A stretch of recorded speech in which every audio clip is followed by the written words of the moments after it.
you said you had something, and you started to say it, and I said, nope, just wait until you heat up the mics. So from where we sit, it's Steve and I. If you're hanging out, thanks for hanging out. Yeah, man. So I was thinking about this a lot lately too. I think about this shit all the time, right? So, it goes back to that saying that was popularized, I guess, by Ted Lasso and always misinterpreted as Walt Whitman said it, but I believe he did not say it. Be curious, not judgmental, which I think is a great quote. And it leads me all the way back to somebody telling me before that I'm so judgmental. And I'm like, what are you talking about? And now that I think about it, I think I'm a lot more judgmental than I think I am. Oh, yeah. Like, no, I mean, yeah, I understand. Yeah, of course. Fuck you, of course. But like, I just think we all are to a degree, but I'm like, I think we all kind of prejudge people. Like, I think that's just built into our DNA. We see somebody, we already, before we even know them, even someone walking down the street, we're looking at someone and go, oh, I bet you that guy's a scumbag. Oh, I bet you he's cool. I bet you whatever, right? And I'm like, oh, you know what? I do that all the time unintentionally. I think it's just what we do, right? We're just kind of people watching. I love to people watch in airports, all that kind of stuff. So that, and then it got me to thinking, man, how many people have I prejudged that I didn't let inside my friendship world, or vice versa, right? And even just start a conversation with the walk away, just with the momentary kind of, pearl of wisdom, pearl of wisdom, yeah. Yeah. You know what I'm saying? That it could have been a glance. I like to call it a glance of universe. And you glance off of it, you never know. You never see that person again, but maybe that person says something that changes the direction of your life. You don't know because you prejudge them. And I think one of the biggest prejudgments that I think happens a lot in society is you see this ginormous, fully tattooed, gnarly person, and it's like, oh my God, you know what I'm saying? That's that physical thing. Then in my experience, 90% of the times, though I didn't prejudge, I was very curious, especially being a bartender. I couldn't not serve anybody because of what I may have thought they were being. For sure. I would say 85% of the times that I had a preconceived thought of somebody walking towards me, I was so wrong. Right. Well, that's what it is. And like, I've done it in, a good example would be in the last few years of work. There was, I won't say position or person, because I think that will keep that one off the table. But, okay. but it's a small punch list, that's, it's a very small little world you're in. Yeah, for sure. But somebody came in and I just met them out of the gate, and I get my gut feelings like everybody else. And I'm like, oh, this person's going to be a douche. I just going through my head, and I'm probably the douche in the situation because I'm already prejudging this guy. Right. So, or girl. So, so I'm sitting there like, oh, and they're just, you already start thinking like the way you want them to speak, and you don't want to like have to babysit and all that kind of stuff. And are they going to be needy? And are they good at their job? So you're already doing all this stuff in your head, right? I think at least you've shifted into all gears on that totally. process. Why not, man? I'm just going to put it on the table, and I'm just like, oh, this person's going to be so annoying. And I'm going to have to like, beg them for things and and all that kind of stuff. And I'm just going through that asshole thing. And then I'm trying to remind myself, just be curious, not judgmental, man. Like, what are you being judgmental? You just met them. Like, it's like I go on those things, not always, but once in a while, it will pop in my head, my old school behavior from way back in the day. You know what I mean? And I'm just like, and they didn't even do anything except for, it wasn't that they were needy. They're just really good at their job, and they wanted to break it down in a way that I respect now. And it just wasn't the same system or workflow that I'm typically used to. It was just their own rhythms, the way that they were used to working. And I was like, oh, you know what? This motherfucker's good at their job. They're really cool. And I've learned so much from them. So it was just this beautiful like shift in my mind of, oh, yeah, my bad. They didn't know I was doing that. But like, I'm just like, come on. Like, I think I've lost a lot of probably friends, honestly, or just like you said, like people that we met, or just mental gymnastics going on my head for no reason before I don't give them a fair shake out of the gate once in a while. And I'm already, judging them to be an asshole or whatever, or needy, like I said. And now it's like, I'm not even giving them a fair chance. So how can I connect in a better level with them anyway? And they're like the coolest people. So I'm trying to figure out what that is about, I guess. Not in a psych way, just in a fun, like, what the fuck? Like, just let people be people until they prove you otherwise, right? Kind of like innocent until proven guilty type thing. Anyway. Yeah, there's no two ways about it. But the unique thing is as you're saying this, I'm thinking, I too like to people watch. But then because of what I do, since my big pivot, going from the music industry, which I'm still writing music for people, it's just far less as it has been before because I'm older. Younger people are coming up, AI and everything. But anyhow, So my transition into what I've been doing in the last 10, I'd say about 10 years is getting involved with nonprofits or being a tour guide or an educator. So I have to engage with people. Every time you do a tour, you're doing your thing, you're entertaining, you're reading the room. And here's this is a really good point in case to your what we started this conversation on. I can't tell you how many times, whether I've done public speaking, like doing outreach, community outreach for nonprofits, or even being a tour guide, where I look out there and someone's looking at me in the back of my head, I'm going, that guy's just not even fucking into it. You can't let it get into your head. And I dare any public speaker who might come across listening to this, I dare them to say that this doesn't happen to them too, is that the person that paid the least amount of attention, like I can't hold the eye contact with them. And sometimes I wonder maybe their personality is like they don't like to look at eye contact. At the end of either the presentation or the public speaking or the tour, the individual that I've kind of spent a little time going, this guy's just not even into it, something's up. That person has come up to me and said the most positive things about my presentation when I thought they were dialed out. Now, I don't have the time when I'm doing that to go as deep as your description is the individual that walks in. You're going to have to work with that person for X amount of time. The people I'm talking about, I'm never going to see again pretty much.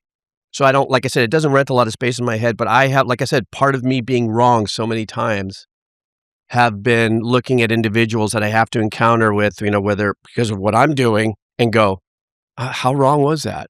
Like that person who looked like he was rolling his eyes or could care less what I was saying, was probably one of the most into it in that presentation, be it whatever the format was. And that's interesting because I just was listening to a podcast the other day and an actor, I can't remember who it was, he was asked about a couple of the worst people that came in while he was doing a play. Like just people that distracted him or just like those kind of people, because there's always someone in the crowd. Not always. A lot of times there's someone in the crowd being chatting too loud or something. Or whatever. Yeah, right, sure. He talks about a story where he's doing a play and this guy comes into like the front row. So it's not even someone deeper in the audience where you kind of not pay attention to it. And he opens up a sandwich and he's just eating this sandwich loud, like while he's doing the play, right? And he's just like legitimately like rappers like that sounded like the Minecraft dude. I know you don't know what that is. That was such the Minecraft meme audio you just did. Oh, funny. I love it. Yeah. Well, Minecraft, hook me up. Give me some residuals on it. So anyway, and the actor's like, he's like, it's interesting because he's like, you can't not pay attention to that. I know we're in character, we're doing our thing, but it's just like right there, right? And I'm thinking to myself, oh, this guy, why is he here? Like, what's he doing in this play? He's not paying attention. He's looking down. He's eating a sandwich. He's doing whatever he's doing. And it was, what's his name from Harry Potter? Who's the main character in Harry Potter? I'm blanking out. Anyway, that's who it was. That's the guy. And so this goes on for pretty much the whole play. The guy's just whatever and all that. And exactly what you were just saying. At the end of the play, the guy was the one that clapped, stood up, and started the standing ovation and was just so enthralled and excited about the play. And he couldn't believe it. He's like, wait, that guy? That guy's eating sandwiches, not paying attention. And he's the one that was like looking around, trying to get everyone to clap and was like so complimentary of the play and all that stuff. So you just never know, right? Like everyone's in their own space, man. And we all have our unique characteristics and way of dealing with things. And maybe that guy eating the sandwich doesn't think that's rude. Where most of us are going to be like, dude, like, come on, man, we're trying to watch a play, right? It's kind of like the same thing. Tell me if this ever happened to you. So I'm at the Greek watching a concert with a girlfriend at the time. The same one from the other podcast. Same one from the other podcast. Didn't you tell us a story about a girl that you went to the podcast? Oh, no, that was just a friend. Yeah. Oh, no, okay. You have to, so wait a minute. The Greek is the go-to for the girls. Okay, I'm just trying to put it together now. Weaving in a bunch of these stories. That's your first step. Take him to the Greek. That's funny. Oh, I see. I love the Greek. I do. I love the Greek. One of my favorite theaters. Anyway, so I'm at the Greek. Let me tell you two stories, actually. I'm at the Greek, and we're sitting there. There's a guy behind us with another guy, and we're watching the concert. And the dude is just talking the whole time. You know what I mean? And I don't mind talk during the concert, but like literally the whole time. And now we're in this like quiet, like slower song of, you could tell everyone's just in that trance of the music. We're not in like a techno or a house or a big rock and roll show. Right. We're in like more of an intimate, quaint kind of like ballad type song going on or whatever. and he's talking and he's talking, and I'm trying to like just really listen to the concert. I actually turn around and I'm like, yo, I'm like, you think, you might want to just let the singer sing or whatever I said, and just kind of, if you could keep it down, I'd appreciate it. I didn't say it like a dick. And he's just like, oh, okay. And then I left to go to the bathroom a little bit later. I came back, and the girl I was with, she's like, later on, actually, after we left, she's like, yeah, that guy was like, is he really like that? I'm like, oh, really? She's like, To you? About About her, you? about me.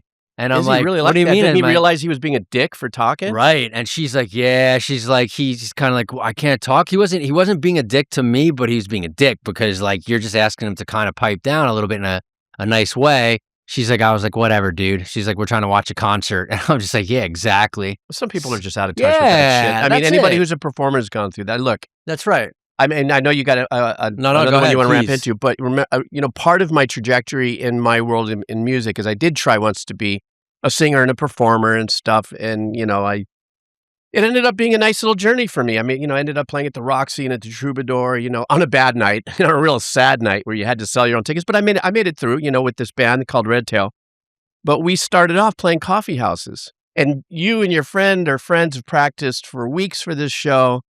And there's 7 people there, but 17 of them are in the corner just talking over you. Yeah, that's it. That's just something that you have to kind of go through as an entertainer and a Yeah. performer. And I think there was a particular hazing that I caught with that when I realized that, I'm just going to sing a song. And it's just, I'm not going to worry about the response of, if anybody's going to, talk through it or something. It's just going to be something where at that point, it took probably 2 performances before I finally went, yeah, this is just how it's going to be if you're going to, work yourself through it and stuff. But funny enough, it did travel with me as I continued to perform in different other types of way, as far as being out in the public.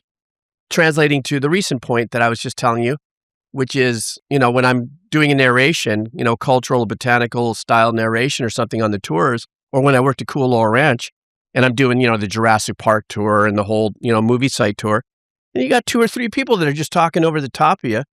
What I ended up doing, which was really great, is I would do things. Now, this is something that, of course, I can't get fired for because I don't work there anymore. But if people were talking and stuff like that, I would wait until I noticed other people starting to get pissed off. That's the one thing I look for. Looking over their shoulder, like trying to give the person the eye, like to shut up. I'm trying to listen to the guy. At a Cool Laurel Ranch show a couple of times, I just slammed on my brakes and let them just pop themselves. Oh yeah, so you're giving on the back of the chair or something like that. It's kind of a crank, you know what I'm saying? And the people kind of knew what I was doing. Oh, sorry, I'm sorry back there. I didn't, I just thought I heard something back there. I thought maybe somebody had fell down or something. Yeah. Just kind of jarred Probably like the an situation. 80-year-old lady you just No, killed. I did not. But no, I mean, I know that you have something else to say, but I do you're want to good. say that is something that you have to acknowledge when you're a performer, because it started with that course. conversation with the guy at the play when the guy's eating a sandwich. Well, I got a couple more, so we'll just keep bouncing back and forth. Go. I think is cool. So I want to be fair to the guy that was the asshole behind me, because I've been that guy. So let me tell you the story when I did it. So I've been on both sides of it, to be totally fair. So I was at a Fish concert, jam bandy type stuff back in my college days. I was at the Pima County Fairground, Tucson, Arizona. And it was awesome. It's just a big grass field, essentially, in the stage. Very Fish. Yeah, very Festival-ish. Fish. Exactly. It wasn't a festival, but yeah, exactly. Just that big field. It was awesome. And we're doing our thing, me and my friend, and it's packed and whatever. And we're like, let's see if we can get up front. It was all general admission and all that stuff. So we're making our way through to the stage, and we're just going, and people are just chill, wasted, having fun. They don't mind, I guess. We're going up, and we get like 6, 7 rows from the stage. And I'm so enthralled with Trey, lead singer Trey, and the way he's jamming his guitar, and like you just look at his face, and it's like I think that was one of the times that I could remember. Side note, that's one of the times I could remember that I was so enthralled with music and had so much respect, not being a musician or anything like that. Obviously, I love music and everything.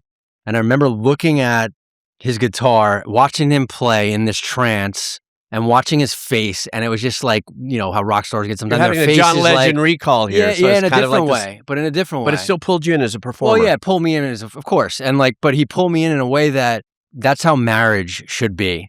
The way that he's so connected with his instrument right now, he's not playing the instrument's playing him. Like you could tell, he's just lost in that trance. I get it. It's a flow state type stuff we talk about with athletics and all that stuff. Anyway, back to this story. So we're up there, we're 6 rows back, and then, the guy I'm with, we're just chatting away all of a sudden. We're like, man, he's so unbelievable. We're going off and we're just so excited. And then we shift into a different conversation, and we're rolling a little bit. So we're off our rocker a bit and we're doing our thing and we're just rolling into conversations. You know what I'm saying? Just normal life conversations. And we're talking and we're talking. And usually when you're up close to a stage like this and like, especially like a fish show, people are so looped into the music and they're in that zone and they're probably tripping in that zone and all that. Where a guy next to me politely just tapped me on the shoulder, like, hey, do you guys mind? I really want to listen to the music. It's so good. You guys should listen. You're going to love it. He did it in such a fish, hippie-ish type way. Sure, I was about to say. And I didn't get mad. Pass out tabs to you guys at the same time. Here, take some acid and just here you relax. go, man. This might chill you out. Don't have a bad trip. But no, man. But it was so just chill. And I'm like, oh, yeah, no, ma'am, or no problem. My bad. And I was just like, yeah, cool. So I've been the guy on the other side for sure. So I get it. Sometimes you're just in the moment. You're talking. Sometimes you're just talking loud and you don't give a shit and all that. People are oblivious to that. 100%. Because I have, I've taken now to date, with the tours that I do in both locations, thousands of people around.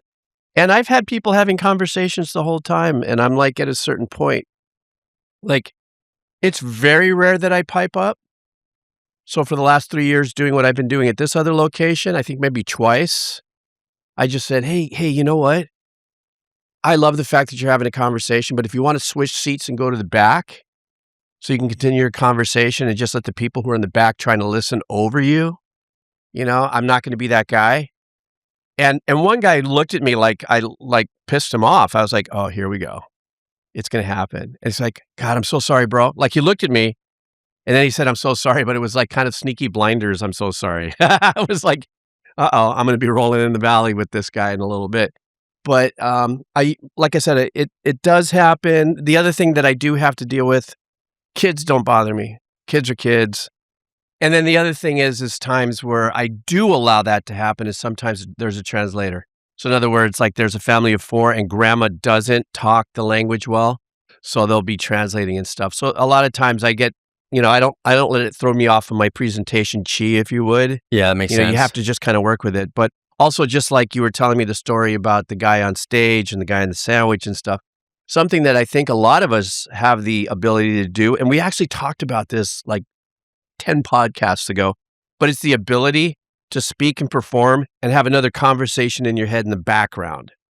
You're performing, but in the meantime, he's looking down at the guy at the sandwich and saying, this motherfucker. Right. But he's still putting on his performance. Of course. So, professional. Yeah, very professional and stuff like that. And you just kind of go past it and stuff and so on. There's so much going on in the audience. You can't be distracted by everything or there's no way you're ever going to be on stage. Now, I will say it's a lot easier to do, I would imagine, as a musician in a bigger venue, maybe not a tight, intimate 26-person venue, or like a Viper Room, if it's, that kind of tight venue or something like that, than it is on a stage for a performance. As far as a play, it's quiet in the audience. Right. Bands, it's like people are doing their thing, chat, all that kind of stuff. So, but I respect anyone getting on stage and doing stuff. All right, so it brings me to another point.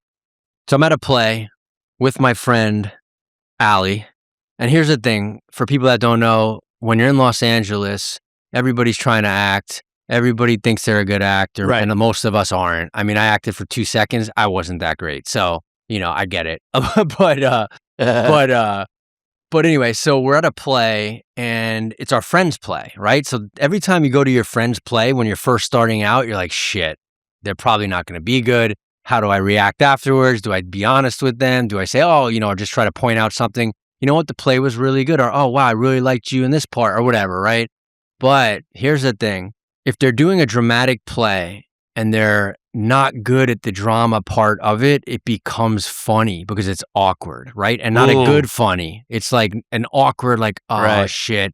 And history of me is that stuff makes me laugh. I laugh at everything. I could laugh at a funeral. It's just my reaction to things. No disrespect for anybody or to anyone. That's just some people cry. Some people yell. Some people do whatever. I laugh at stuff. So we're in this play. Oh, no. I hear it coming. Yeah.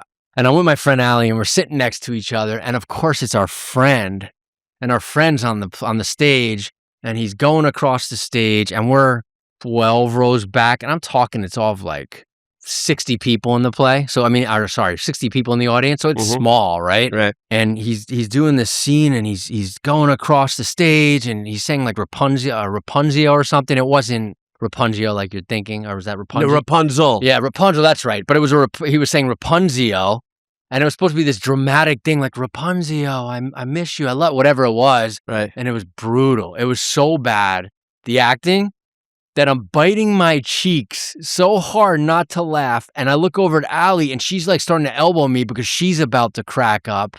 And we're trying to hold in our laughter. And I'm like, oh no, this is going to be so bad because I'm about to crack the fuck up. And now I feel like shit because this dude's on stage and he's busting his ass and he's trying and acting hard as hell. And I think, but you're dying inside. I'm dying inside because I'm like, I'm fucked. I can't walk out because now I look like a bigger dick because there's only like 12, 60, whatever people in there. Sure. I mean, now, that's what's going on in my head. So now I'm like ducking my head into my knees and I'm like, well, now do I just look like I'm hiding my laughter? That's all the shit that's going on. And me and Allie are like, now it's coming out for both of us. So there's definitely like we're biting our cheeks still and you're bloodied inside your mouth. Yeah, man. We start exactly. We're so chunks of cheek coming off and people next to us are looking like, oh shit, uh-oh. And I think they're probably thinking the same thing, but they're just better at containing themselves. They're more adult probably or something. And we start laughing a little bit, man. And it comes out a little bit. So a little bit enough that people around us heard us. And I think the people on the stage kind of heard, but he was so into his character and stuff, they didn't hear it. It wasn't like, crazy laughter. But it's like, it's hard, man. It's hard. You know what I mean? So I don't know. That just pops in my head when we start talking about people distracting performers and whatnot. You know what I mean? Well, yeah. I mean, funny thing is though, is that, I know that thing about your laughter. You know, I've heard you laugh and snicker and chuckle at things. I'm like, oh, that's right. That's his tick. That's his tick now. Well, I don't know. What do you call it? That's your emotional response to. It's my beautiful way of reacting to things. Yeah, that's what it is. That's what it is. It's just my reaction. It's just my reaction. I'll take a tick. That's fine. No, yeah, that whole thing about showing some kind of respect and refraining any kind of showing an emotion while somebody's performing. Sometimes, a lot of people are there for the good reason. They want to be entertained and stuff like that. And, I'll bet you, look, you guys were ready to laugh your asses off. There were a few people that were probably just going, oh, poor thing. But they were just present and just sitting there. We're just going through it with him. He's struggling. I'm struggling, watching him struggle. Same. I just laugh. Yeah. I'm with you. I was struggling. I felt bad. He's my friend. I'm just like, oh, that's why I don't like going to plays of my friends when everyone's just starting to act because it's so like they're usually not good. And even 10 years later, people aren't usually that good in acting. Acting is hard. I don't think people understand how hard it is. But here's the best one. So here's where this is the worst I've ever felt in my life doing something like that. In other words, laughing at a serious moment. We were auditioning for a short film. And it was me and a few other people in the room, and then the actors were coming in. And the scene was a super heavy scene, like deep human drama, and like some anger in the sense of, a dude's pissed off at the other character. So a typical thing when people first start acting that they do is if they see anger, they yell everything. It's like it clicks in their head, like, oh, I gotta yell, this guy's angry. And that's not necessarily what anger is all the time. And if you do it the whole scene, it's not going to probably mean too much anyway, because we're going like, all right, we get it. You're angry, right? So I did it when I first started acting. So I get it. So we have people coming in and out and, we're not getting the best crop right now because we're just starting out at this point. We just got into the game and all that stuff too. So we don't, we're using Backstage West back in the day and which is an actor trade paper and all that. Yeah. And we don't have like casting directors or anything like that. We're just doing it all ourselves and friends of friends. And hey, do you know anybody? And that kind of stuff, just hustling. So one after one, everybody that came in was literally yelling at everything, right? And if I was a good director at the time, I would have told them immediately, like, hey, I just want to, when I redirected, but my mind was like, nah, you're good, leave. And I just didn't know what I was doing. Oh, so you didn't pump any notes? I didn't pump too many notes out of the gate because I was like, they don't know what they're doing. They're yelling. Gotcha. And that was just, that's my bad. I didn't know what I was doing either, clearly. But like, so I'm trying not to laugh. I'm trying not to laugh, of course. And in between, I'm talking the two guys I'm with that are producing and, I know them well. So we're just like, man, is everybody going to yell and whatnot and all that stuff. So now the guy comes in that's like fourth-ish or fifth or sixth in the audition process. And we're sitting there and he starts yelling, and I'm not exaggerating. I burst out in laughter. I mean, we're in a tiny little like room, right? We're not in like a big audition space, which wouldn't probably matter anyway because there's only like 5 of us in there or whatever. Right. I mean, when I say burst out laughing, I mean, it's like I just saw the funniest thing I've ever seen in my life, burst out laughing. And in my head, I'm like, fuck. And I was biting my cheeks for like a while before that happened. Again, back to that. And You had to release, man. You had to release couldn't the hold it. steam, man. I couldn't hold it anymore. And that and poor I'm guy. like, and as my laughter's coming out, he's continuing. God bless the guy. And he's continuing and he finishes. And I'm like, the first thing that came to my mind, I'm like, I'm so sorry, man. Like that was really interesting way to play it. I'm like, I apologize for laughing. I just was thinking about something else that popped in my head. So I didn't want to put it on his acting because I was the asshole there and whatever. So I said, but I did say to him, that's what shifted where we're like, but you know what? So let me just ask you to do this adjustment. So when you're angry in this scene, it's not about the loud anger. It's more we need to see it through your facial emotion or your facial reaction. It's just your emotionality, but you don't have to yell through the whole thing. In other words, a quiet anger, if you will, or whatever I said back there. You know, and it was brutal. It was just, but it just goes to show like the awkward moments of acting when people are trying to do dramatic stuff and it's not working. It's like the audience is going to know too. We were the audience in that place. You know, when you watch a TV show, well, bad example because they're all professionals and have been doing it and are typically good at their jobs, but it just becomes this like awkward comedy for me. And anyway, so yeah. Well, I'm curious though. When you gave the guy notes, did he do a little better? I mean, did he actually polish up and go, "Oh, I get it now"? Did he at least give you a different anger? So he didn't yell, but I'm just kind of curious, you know, because you gave him notes. So obviously he didn't get the part, but did his change make a little bit of a difference in his performance? I would say it made a little difference in his performance for sure, but it still wasn't that good. But I appreciated that he took the direction and he wasn't yelling the whole time now. So he gave me again more of a quiet anger and more of the like contained where I want to explode, but I'm not going to explode. You know what I'm saying? Mm-hmm. Like that kind of anger, like we all get, where you can feel that rage sometimes boiling in you, or maybe not rage is a wrong word, but you're in a fight with someone, like someone you're close to, your girlfriend, maybe a friend or something, and you guys are going at it, but you want to go to that next level, like, what the but you just keep it saying, I'm not going to do that. Let's contain it. It's almost like when we're watching somebody and they're sad, it's when they hold in the tears and they're trying to fight crying.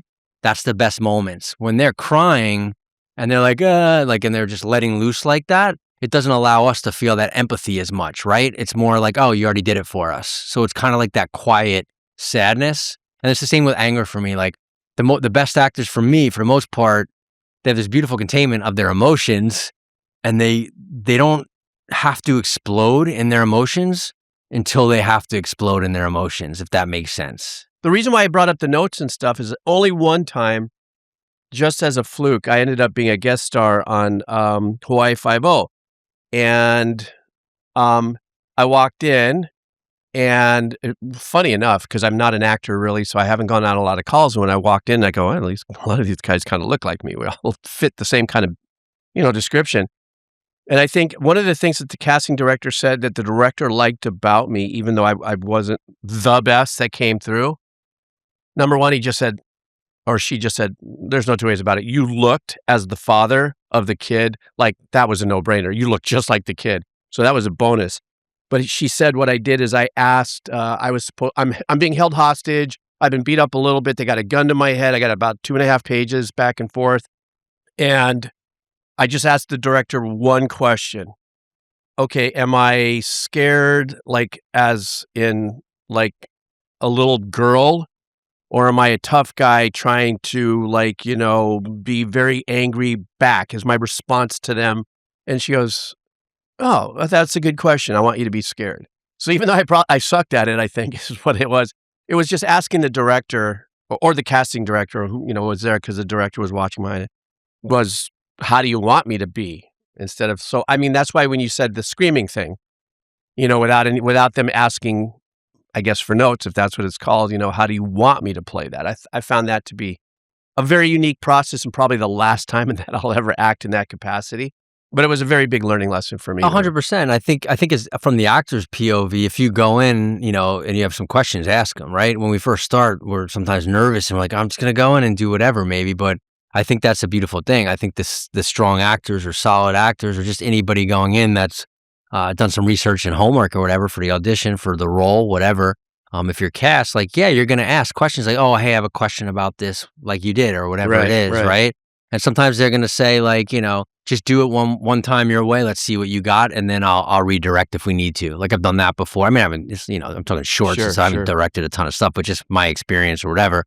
Another one we cast for, it was a really deep human drama for this girl, and she's playing a tricky character, where she was essentially holding her dad hostage because he raped her and back in the day and stuff like that. It was like, yeah, it was a fucked up story. Like a payback is hell moment. It wasn't a payback. It was more just a fuck you moment, let's just say. Gotcha. Yeah. It is the best way to say it. But so I set it up before they started. I'd be like, so I just want to give you just a heads up real quick. And I would just tell them like just one little bit of something. And then I'd let them spin off of that if they needed to. So I think it just depends on, everyone's got their own process. I'm sure every director is going to say something or they're not, depending on what they want to do. And then you just try to adjust and adapt, and sometimes you just, hey, you have any questions before we start? Or, you just start communicating with the person. And everyone that comes in there, you have a different vibe with, right? So sometimes someone comes in and you could tell they're a little more confident and comfortable in the room, right? And some people come in and you could tell they're nervous. Some people, so everyone's got their different vibes. And a lot of people have different methods. Some people want to know everything about the character. Some people don't want to know anything about the character when they first start. So it's just, there's no one way to do it. You know what I mean? But I mean, the subject matter that we started this off was prejudgment. Yeah, sure. Kind of a thing. Have you ever in the process, at least when you were doing your shorts and, your team were putting together these projects, did you ever prejudge somebody walking in before they even got in front of the camera? Regardless of the look or anything, did you ever go through a process or did you understand that acting enough could be like, there could be a huge diamond behind the coal, that kind of thing? Yeah, diamond in the rough. So I've never, to answer your question, I've never, that I remember, prejudged somebody if they're going to be a good or a bad actor. You know what I'm saying? Like the second they walk in the room, I'm never like, oh, that person's going to be terrible or good, because who knows? Right, exactly. There's no way you could possibly know someone walking in, because I guess as a pro, they hit the switch and they act. They're either going to act bad or they're either going to act good. That's it. And like, it's hard to judge that. You know what I mean? Now, I'll definitely walk in and you could tell, like you're saying earlier, you already cast somebody in your head, like, they got the look, they don't have the look for the character I'm looking for. But sometimes they come in, they don't necessarily have the look, and they blow me away. And I'm like, oh, I could adjust what the look was. We all, I think, as anyone creative, like writers, directors, you kind of have these preconceived notions of your characters. You know exactly usually who your character is as far as what they look like and stuff in your head, right? And it's the same with the writing. Like, I'll write stuff, and then we go in, we audition, and somebody reads it differently, and I'm like, that's fucking amazing. Better than the way I thought it was going to be. When it comes off the page, we're going with your way. So it's like, you always have to kind of be collaborative and adapt and adjust. You know what I mean? So I try not to, in those cases, have any kind of preconceived notions of what I think. But of course, sometimes there's certain actors that are well known, of course, that I put in my head going, oh, this person would be great here. And this is, I don't have the clout, or didn't have the clout or power where I'm writing a role for someone. And right. And I'm like Quentin Tarantino, and I could go say, hey, I wrote this for you. You want to do it? For sure. But I sometimes I'm always like, oh, this person would be perfect. So yeah, no, I don't prejudge in that way.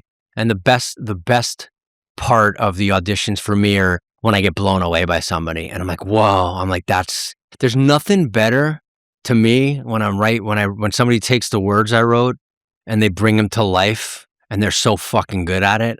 And I'm just like, holy shit, like, thank you. Like, it's more like, thank you for doing that. And like I said, sometimes I'm like, I didn't even think about that. And that's so powerful the way you did that. And that's the best. That's the best.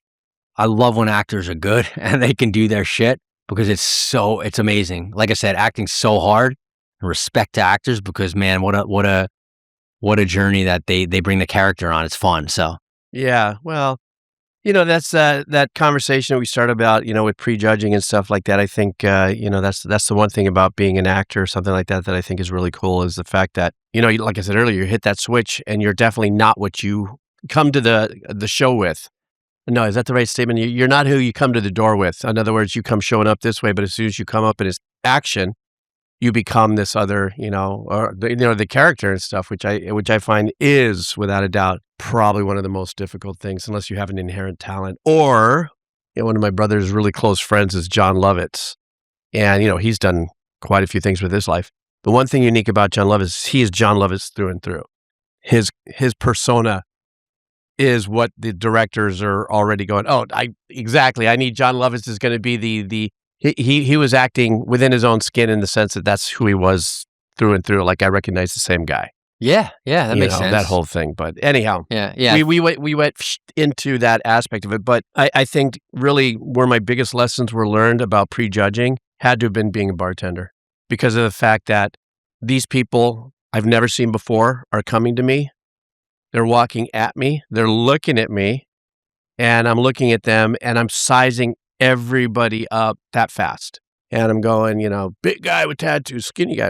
And every time what I actually learned to do is not do that anymore. Everybody got the same smile for me, not like, hey, what can I get for your drink? You want a chainsaw and a beer or something?